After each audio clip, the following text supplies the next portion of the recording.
Основното јавно обвинителство го проверува скандалот со организираниот образовен криминал во основните училишта во Струга и Струшко, каде незаконски се поставувале директори. Од Државната комисија за спречување на корупција до основното јавно обвинителство Струга се доставени иницијативи поврзани со назначување на повеќе лица, велат за Алфа од основното јавно обвинителство.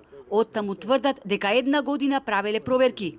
За назначувањата во сите овие институции, основното јавно обвинителство Струга веќе претходно има оформено предмети од почетокот на годинава и веќе се прават проверки.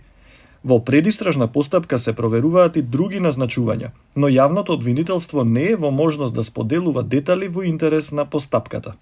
Инаку, како што веќе вчера Алфа обелодени, незаконското поставување на директор во основното училиште во Велешта, за кое антикорупцијска достави иницијатива до ОЈО за кривично гонење на градоначалникот Рамис Мерко, не бил изолиран случај.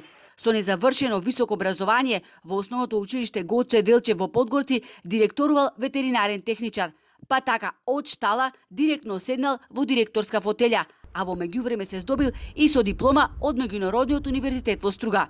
И во училиштата во Радолишта, Вевчани и Лабуништа биле поставувани по неколку пати исти ВД директори, без потребниот работен стаж од 5 години.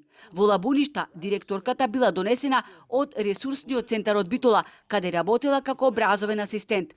Во училиштето во Лабуништа најпрвин била примена како психолог, за по една недела да биде унапредена во директор. Спорно е и поставувањето на директорката во Струшкото основно училиште Браќа Миладиновци. Иако немала лиценца за директор од гимназијата Ибрахим Темо, каде предавала албански јазик, веќе една година таа е поставена за директор во Браќа Миладиновци. За сето ова биле запознати и градоначалникот Мерко, биле запознати од Државниот просветен инспекторат, биле запознати раководителите за високо образование во Скопје, Африм Целиу Бесим Алија, и нормално бил запознати Јетон Шачири.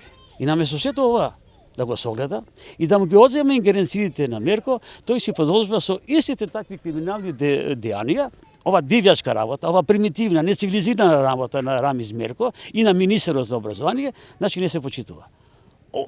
По ова, значи, неминовна е, неопходна е оставка на министерот за образование и наука и превземање на сите чекори кои што треба да биде од страна на јавното обвинителство за организиран криминал.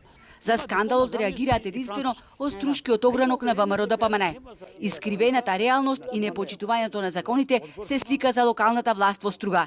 Институциите треба да реагираат доколку сакаат да не убедат дека општеството е за сите, дека сите сме еднакви во поглед на правата и во поглед на одговорноста.